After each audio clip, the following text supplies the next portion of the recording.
मेरा नाम है मोहित और आपका स्वागत है हमारे यूट्यूब चैनल स्टडी चैंपियन में। तो जैसा कि आप जानते हो, आपका जो पेपर होने वाला है लाइफ लर्निंग स्किल, उससे संबंधित जितने भी महत्वपूर्ण एमसीक्यू होने वाले हैं सारे के सारे मैं आपको करवाने वाला हूं। काफ़ी इंपॉर्टेंट वीडियो होने वाला आपके सामने। तो आपको क्या करना है, वीडियो को लाइक कर देना है, चैनल को सब्सक्राइब कर देना और अपने दोस्तों को जरूर से शेयर कर देना। तो चलो शुरू करते हैं अपन पहले नंबर प्रश्न से, यूनिट फर्स्ट के। जीवन कौशल का मुख्य उद्देश्य क्या होता है? What is the main objective of life skill? तो ज़िंदगी की जो स्किल होती हैं, जीवन के कौशल में आपको किन किन चीज़ों को सीखना पड़ता है। देखो, इंसान को जीवन में जीने के लिए सबसे अच्छी क्या चीज़ें सीखनी होती हैं? अनुकूलन क्षमता, अडेप्टेबिलिटी। कैसे भी वातावरण में रहो, कहाँ भी रहो, आपको अडेप्ट करना आना चाहिए। जैसे आप राजस्थान यूनिवर्सिटी के विद्यार्थी हो तो इधर के आसपास के इलाके के हो। आप में से काफ़ी विद्यार्थियों ने अपनी गांव से छोड़ के, गांव की स्कूल को छोड़ के शहर के किसी कॉलेज में पढ़ने के लिए आए होंगे। काफ़ी बच्चे होंगे जो दूर दूर से राजस्थान यूनिवर्सिटी, महारानी कॉलेज, इन सब में भी आए होंगे, हॉस्टल में भी रहते होंगे। वहाँ पर आपको अलग अलग जगह के बच्चे मिलेंगे। कोई आपका करौली का है, कोई भरतपुर का है, कोई झालावाड़ का है, कोई इधर जोधपुर का है, कोई शेखावाटी का है। सबकी अपनी अपनी भाषा है, सबके अपने अपने रहने का तरीका है। कुछ लोगों के साथ आपकी बनती होगी, कुछ लोगों के साथ आपकी नहीं भी बनती होगी। लेकिन अब आपको एक साथ आप धीरे धीरे रहने लगे तो आपने क्या किया, आपकी जयपुर में आए, वहाँ की भाषा अलग थी, वहाँ का खान पान अलग था, वहाँ का मौसम अलग था। घर पे गांव में आप 7-8 बजे सो जाते थे, यहाँ पे रात के 12 बजे तक आप इधर उधर घूमते रहते हो। तो इसी हर वातावरण में ज़िंदगी की कैसे भी परिस्थिति हो, अच्छी या बुरी, आपको उनमें खुद को डाल लेने को क्या कहा जाता है? अनुकूलन कहा जाता है, अडेप्टेबिलिटी के नाम से जाना जाता है। अगले वाले प्रश्न की बात करें, जीवन कौशल शिक्षा की आवश्यकता क्यों होती है? What is the life skill education needed? मतलब जीवन में जीवन कौशल शिक्षा की ज़रूरत ही क्यों पड़ती है? क्यों पड़ती है? ताकि बदलते समाज के साथ, समझ में आ गया, फॉर चेंजिंग सोसाइटी। तो देखो, पहले के समय में, आज के समय में, पहले के समय क्या करते थे, कोई भी काका मतलब परिवार के लोग भी बच्चे को डांटते थे। आज थोड़ी डांट देते हैं। पहले के समय सभी लोग एक साथ बैठते थे, बड़े बुजुर्गों की बात मानते थे। पहले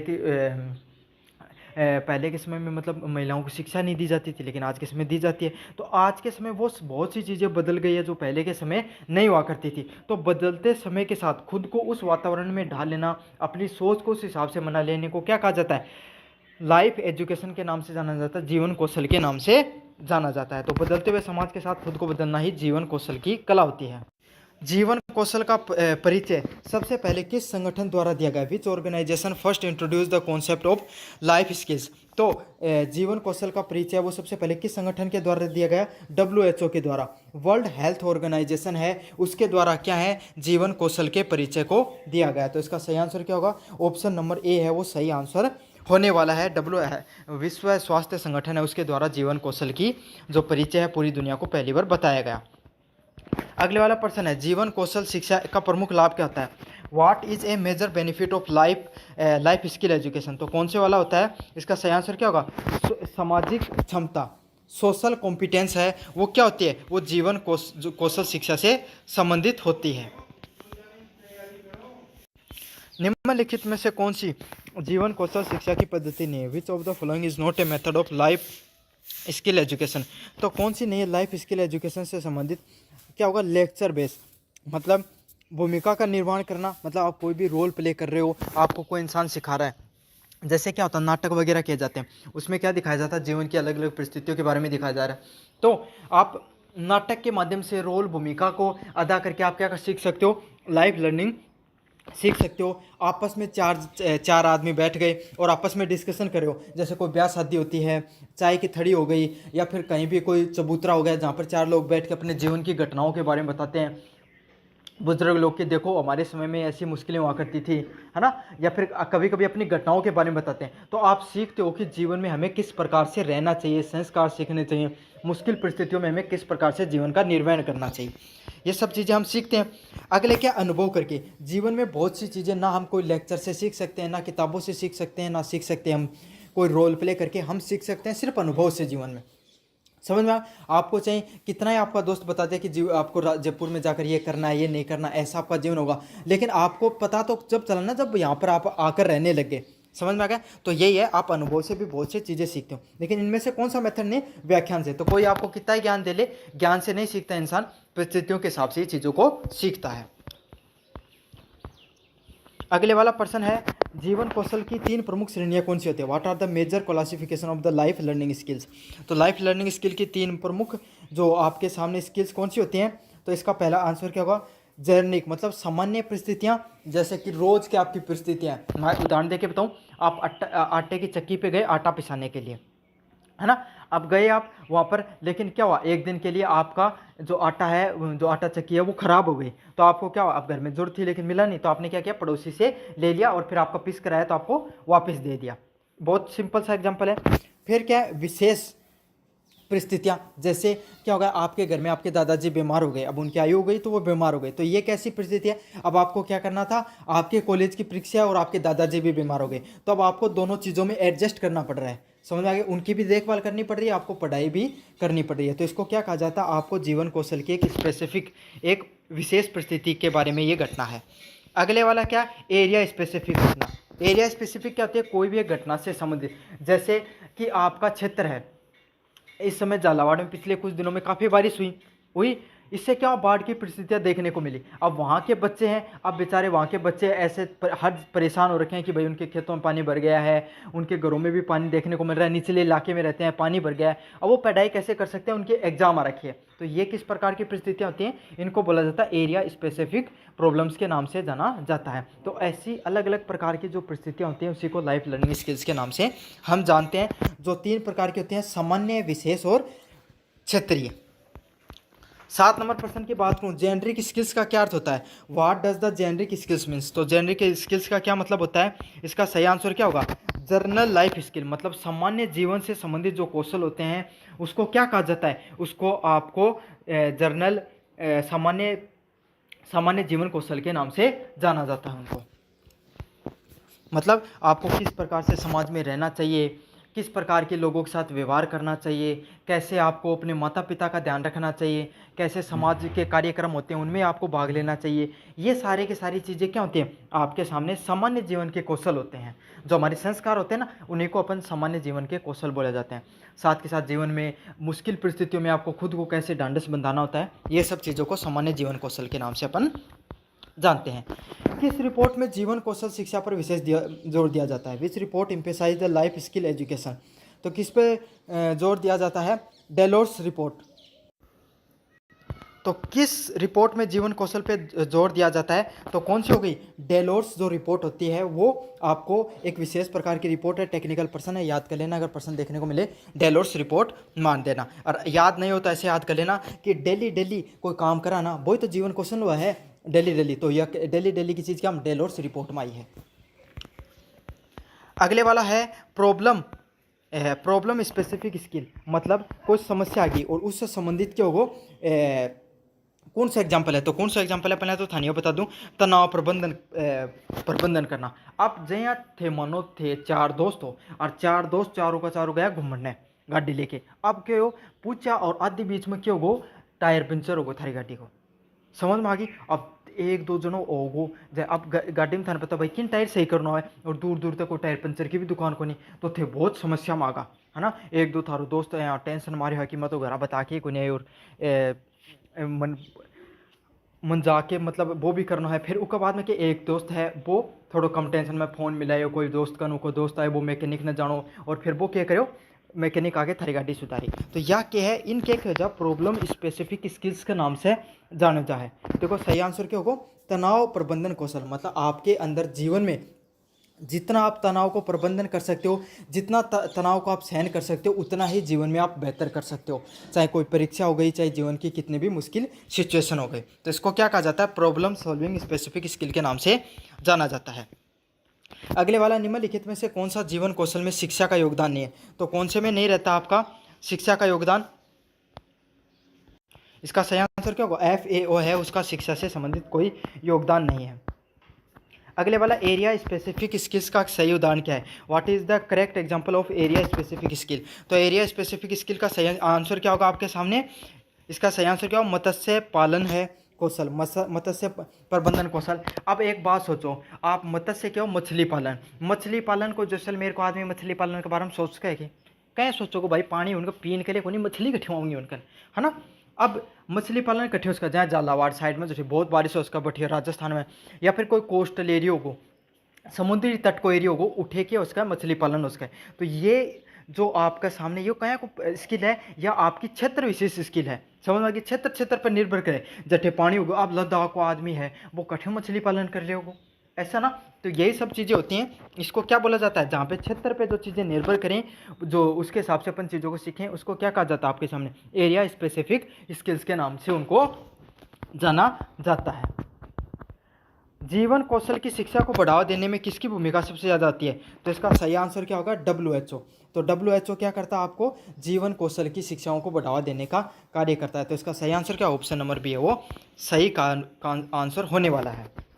जीवन कौशल शिक्षा का अंतिम उद्देश्य क्या होता है, what is the ultimate goal of life learning skill. तो लाइफ लर्निंग स्किल्स का अल्टीमेट गोल क्या होता है, होलिस्टिक पर्सनैलिटी डेवलपमेंट, मतलब कोई भी व्यक्ति है उसका संपूर्ण रूप से डेवलपमेंट देखने को मिले, सारा का सारा डेवलपमेंट हो, जीवन के बारे में हर चीज़ों के बारे में वो सीखे, उसको क्या कहा जाता है, उसको होलिस्टिक पर्सनैलिटी डेवलपमेंट के नाम से जाना जाता है, संपूर्ण व्यक्तित्व विकास के नाम से जाना जाता है। तो इसका सही आंसर क्या, ऑप्शन नंबर बी है वो सही आंसर होने वाला है। ये मैंने यूनिट फर्स्ट तो आपको रिवाइज करा दिया, अब यूनिट सेकंड देखेंगे। स्व जागरूकता, सेल्फ अवेयरनेस का मुख्य उद्देश्य क्या होता है, तो सेल्फ अवेयरनेस का मुख्य उद्देश्य क्या है, नाम क्या है, सेल्फ प्लस अवेयरनेस। सेल्फ मतलब स्व, अवेयरनेस मतलब जागरूकता, खुद के बारे में जागरूकता की यहाँ पे कहीं ना कहीं बात होगी। तो इसका सही आंसर क्या होगा, स्वयं को समझना ही सेल्फ अवेयरनेस के नाम से जाना जाता है। आप खुद के बारे में जानते हो, भाई मेरे अंदर क्या स्किल है। जैसे कोई आदमी है, कोई बच्चा है, उसके अंदर क्या है, पेंटिंग करने की बहुत अच्छी स्किल है, कोई क्रिकेट बहुत अच्छा खेलता है, कोई वॉलीबॉल बहुत अच्छा खेलता है, कोई अच्छा पढ़ाई में बहुत अच्छा है, कोई इंसान बहुत मार्केटिंग में बहुत अच्छा है। तो ये आपके अंदर कौन सी स्किल है, कौन सा अनुभव, आप बहुत किस क्षेत्र में बेहतर कर सकते हो, उसको किस नाम से जाना जाता है, सेल्फ अवेयरनेस, स्व जागरूकता के नाम से जाना जाता है। सहानुभूति, इम्पैथी का सही अर्थ क्या, what is the correct meaning of empathy. दूसरों की भावनाओं को सही से महसूस करना आपको इम्पैथी के नाम से जाना जाता है। जैसे डॉक्टर हो गया, अच्छा सा एग्जांपल दूं, डॉक्टर हो गया, फिर एनजीओ वगैरह में काम नहीं करते हैं, जो वो क्या होते हैं, वो लोग थोड़े सेंसिटिव टाइप के होते हैं, जो दूसरे की भावनाओं को अच्छे से समझ कर क्या करते हैं, उनको सोल्व करने का काम कार्य करते हैं। तो उसी को क्या कहा जाता है, सहानुभूति के नाम से जाना जाता है। अगले वाला प्रश्न है, प्रभावी संचार, इफेक्टिव कम्युनिकेशन का प्रमुख तत्व क्या होता है, what is the key element of the effective communication.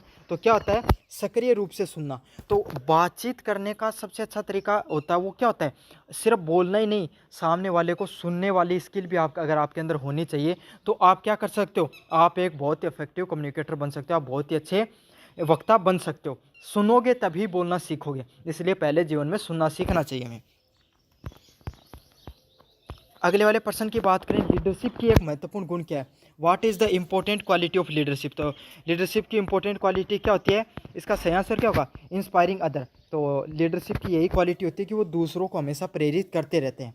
इसका सही आंसर क्या होगा, ऑप्शन नंबर बी है वो सही आंसर होने वाला है। दूसरों को, एक लीडर वही होगा ग्रुप में जो दूसरों को प्रेरित कर सकता है, प्रेरणा देने के उसके अंदर क्या होनी चाहिए, स्किल होनी चाहिए। स्व जागरूकता व्यक्ति की विशेषता क्या होती है, what are the characteristics of the self aware person. तो एक जो स्व जागरूक है जो व्यक्ति, उसकी क्या आपके सामने विशेषताएं होती हैं, तो क्या विशेषताएं होती हैं, इसका सही आंसर क्या, ऑप्शन नंबर बी होगा, अपनी भावनाओं को पहचाना, रिकॉग्नाइजिंग योर इमोशंस। तो अपनी जो व्यक्ति है जो खुद की भावनाओं को समझ सकता है, वही क्या कर सकता है, वही स्वयं जागरूक व्यक्ति है। समझ में आ गया, मतलब उसको पता चल जाए कि खुद की उसको गुस्सा आ रहा है, उसके अंदर क्या क्या स्किल्स हैं, वो उसको कैसी भावनाएं अंदर से आ रही है और उन पर नियंत्रण कर सके, उसको क्या कहा जाता है, स्व जागरूक व्यक्ति बोला जाता है। जैसे काफ़ी लोग कहते हैं ना, भाई मन तो गुस्सा बहुत आवा है लेकिन फिर भी मैं यहाँ की कंट्रोल कर जाऊँ। तो गुस्सा सबको आता है, लेकिन जो नियंत्रण करना जानता है और जो नहीं जानता, उसी के बीच में फ़र्क होता है, सभी के बीच में। अगले वाला प्रश्न है, सहानुभूति का अभ्यास करने का सबसे अच्छा तरीका कौन सा है। तो what the best way to practice the empathy. तो आपको जो सहानुभूति है उसको समझने से सबसे अच्छी तरीका कौन सा होता है, तो सक्रिय रूप से दूसरों को सुनना। To listen the peoples actively are known as the best way to practice the empathy. तो एम्पैथी को सबसे अच्छे से समझने का क्या कहा जाता है, आपको एक्टिवली सुनने को कहा जाता है। प्रभावी संचार के लिए कौन सा कौशल आवश्यक होता है, which skill is essential for the effective communication. अगले वाला पॉइंट है, प्रभावी संचार के लिए कौन सा आवश्यक होता है, कौन सा गुण आपके अंदर होना चाहिए। तो आपके अंदर धैर्य होना चाहिए। मतलब अगर आप कोई बात बोल रहा है तो सामने वाले की आपको बातें सुननी भी होती हैं, समझ आ गया। तो आपके अंदर धैर्य होना चाहिए, इतना पेशेंस होना चाहिए कि सामने वाले की भावनाओं को आप समझ सको, सुन सको कि वो सामने वाला व्यक्ति क्या कर रहा है। उसको क्या कहा जाता है, पेशेंस के नाम से जाना जाता है, धैर्य के नाम से जाना जाता है। तो इसका सही आंसर क्या हो, ऑप्शन नंबर ए है वो सही आंसर होने वाला है। नेतृत्व में टीम भावना का क्या अर्थ होता है, what does the team spirit mean in leadership. तो कोई भी व्यक्ति है जो टीम भावना हो रही है, नेतृत्व में कोई इंसान के अंदर टीम की भावना अगर उत्पन्न की जा रही है तो उसका क्या अर्थ होता है, उस व्यक्ति में समूह का सहयोग होना। तो भाई कोई भी टीम है, जैसे क्रिकेट की टीम मान लो आप, ठीक है, मैच होते हैं, वर्ल्ड कप चल रहा होता है, कौन सी टीम बढ़िया करती है, जिसमें हर खिलाड़ी बढ़िया कर रहा है, ओपनर भी बढ़िया खेल रहे हैं, मिडल भी बढ़िया कर रहा है, ऑलराउंडर बढ़िया खेल रहे हैं, बॉलिंग भी बढ़िया बेस्ट है, तो वही टीम जीतेगी ना। तो जिस टीम के अंदर सारे के सारे खिलाड़ी बेहतर करते हैं, उसी क्या होती है, उसी टीम में टीम की भावना मजबूत होती है और वही टीम अंततः में जीतती भी है। तो उसका यही होता है कि एकला व्यक्ति नहीं, सारी की सारी टीम है वो काम करनी चाहिए बेहतर तरीके से। मित्रता, फ्रेंडशिप किस पे आधारित होता है, फ्रेंडशिप इज बेस्ड ऑन। तो मित्रता किस पे आधारित होती है, इसका सही आंसर क्या होगा, विश्वास और समझ पे। तो आप दोस्त हो, कैसे दोस्त होंगे भाई, कभी भी देखना, पढ़ाई करने वाले बच्चों के हमेशा पढ़ाई करने वाले दोस्त मिलेंगे, है ना।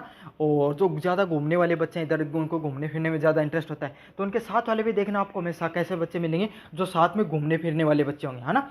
और जो बच्चे थोड़ा थोड़ा घूम लेते हैं, थोड़ा थोड़ा पढ़ाई में भी अच्छा कर लेते हैं, उनके साथ वाले भी देखना ऐसे मिलेंगे। तो आप जैसा आपका व्यक्तित्व है, जैसे आपकी पर्सनैलिटी है, वैसे ही आपके दोस्त भी मिलते हैं। तो आप में क्या होता है, विश्वास और समझ होती है, अंडरस्टैंडिंग होती है, तभी क्या कर सकते हो, आप अपनी दोस्ती को चला सकते हो। तो इसका सही आंसर क्या होगा, विश्वास और समझ होना जरूरी होता है किसी भी दोस्ती को चलाने में। अगले वाला प्रश्न है, किशोर और माता पिता के बीच में संघर्ष का मुख्य कारण क्या होता है। What are the main cause of the parent and youth. तो पेरेंट और यूथ के बीच में क्या होता है, जनरेशन गैप। अब आपके माँ बाप कहते हैं कि भाई फ़ोन कम चलाया कर बेटा, थोड़ा पढ़ भी लिया कर, तो थाना आओ झाड़ आवा है नई बात पे, तो यो क्यों हो रहे भैया झाड़, गुस्सो क्यों आ रहे था, इसलिए आ रहे हैं क्योंकि आपके माता पिता कहते सही हैं, लेकिन आपकी उम्र ऐसी है कि आप चीज़ों को समझ नहीं पाते हो। वो मोबाइल को ऐसे मानते हैं कि वो एकदम गलत चीज़ है, लेकिन एकदम गलत भी चीज़ नहीं, उसमें सही भी चीज़ें बहुत सी होती हैं। तो ये क्यों हो रहा है, क्योंकि जनरेशन गैप है, उनके वक्त में मोबाइल है वो इतना था नहीं और आपके समय में है। तो ये विचारों की जो विचारधारा की जो आप में टकराव देखने को मिलता है, उसी को क्या कहा जाता है, जनरेशन गैप के नाम से जाना जाता है।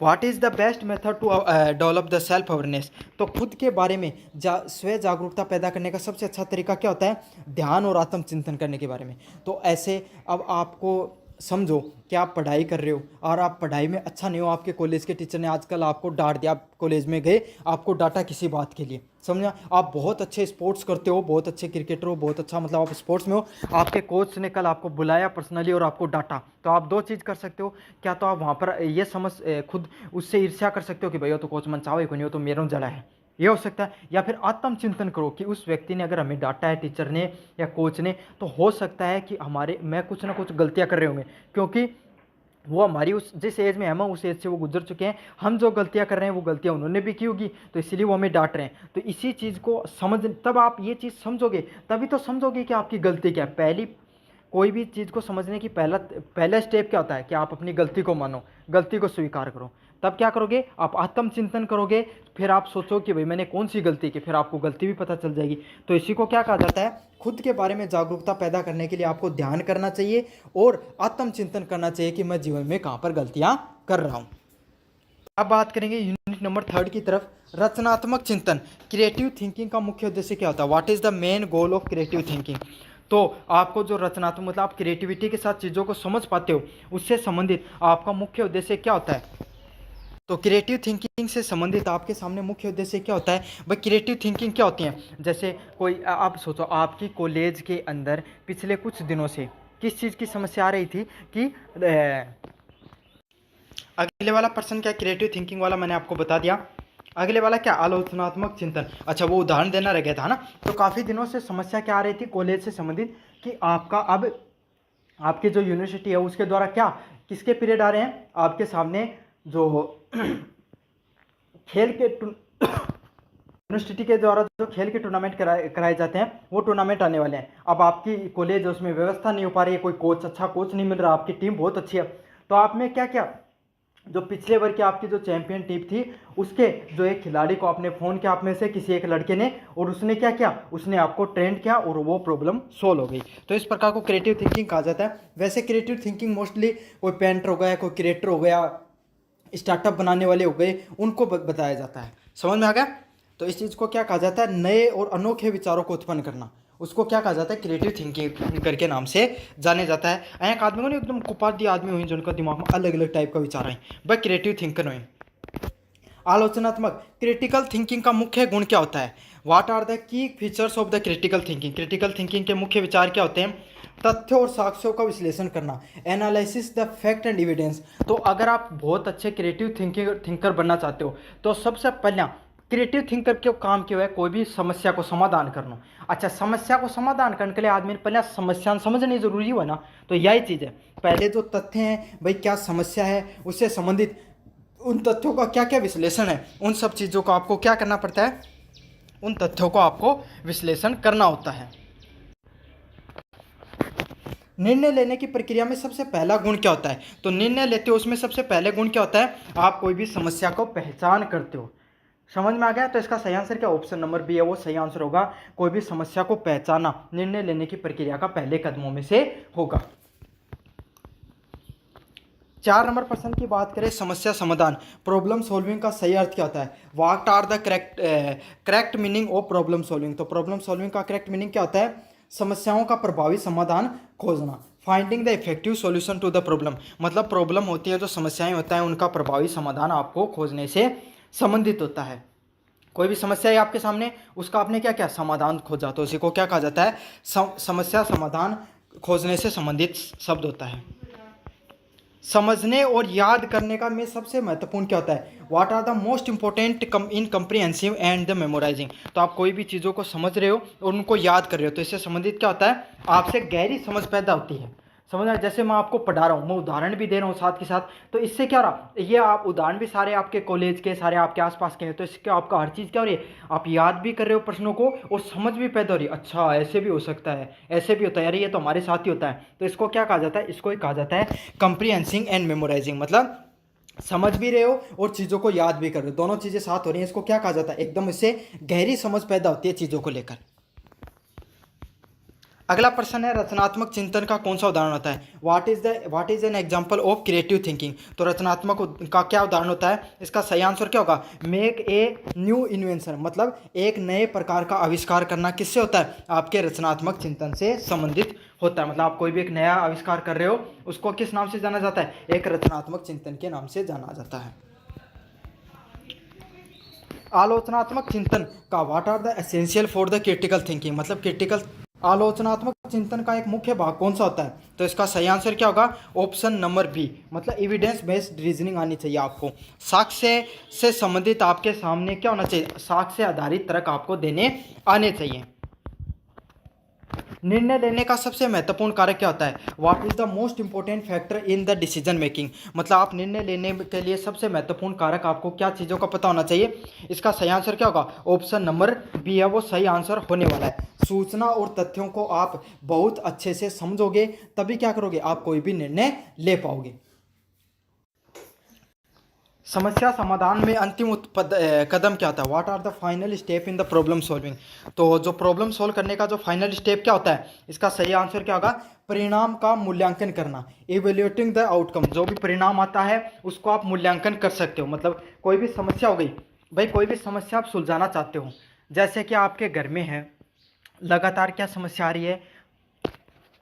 हाँ, एक अच्छा सा उदाहरण मेरे दिमाग में है, घर से नहीं गांव से याद दिलाता हूँ। आपका गांव कोई नदी के किनारे है, समझ में आ गया? और हर साल क्या होता है, उस नदी में बाढ़ आ जाती है। अब आप में से आप उधर के साइड के विद्यार्थी हो, झालावाड़, करौली, धौलपुर, जहाँ पे ज़्यादा बारिश हो सकती है, वहाँ पे समझ सकते हो। इधर के जयपुर की साइड वाले तो इतना ज़्यादा इसको रिलेट नहीं कर पाएंगे, लेकिन कर लो।